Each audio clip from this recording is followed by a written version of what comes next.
Hello, beloved. So today I'm making a version of Callaloo that I have adapted through spending a lot of time with the Jamaicans when I attended church there for like 7-8 years, whilst still very much honouring my own Congolese roots. So I've noticed that a lot of our dishes are very similar, but we just cook them differently. And here I've made tea because of personal preference. So I just chopped off all the long stalks and made tea out of it because I don't like to waste anything. I try to always find a way to use all parts of the food if possible, even if I don't like it, because I don't actually like the long stalks in the food itself. So I started by frying red pepper, celery, carrot, onions, courgette, which I chopped very thinly. I start by frying the harder vegetable first because they tend to cook a bit longer. And then I added minced garlic and ginger. And then after that, I added my tomato and cucumber because they're on the softer side and they cook a bit quicker. And then after that, I added my callaloo, which I started frying, and some seasoning.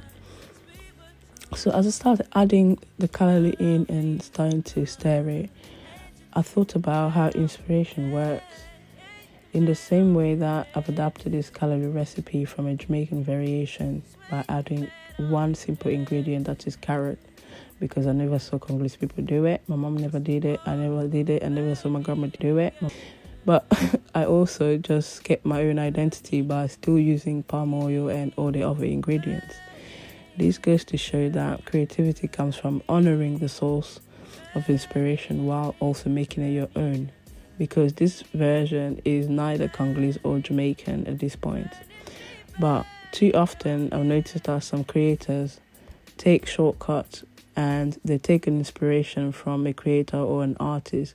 They now copy word for word, step for step, and then present it as theirs.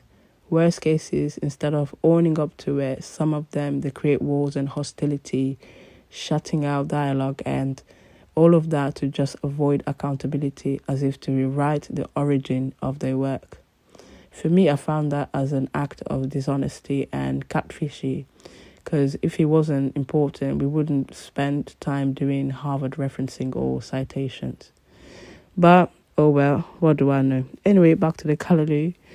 After you do all this, just put it on low heat for 15 to 20 minutes. Don't be like me because I forgot to turn it off and it got a little browner. It should very much be green. But yeah, I hope you enjoyed this. Take care. Bye-bye.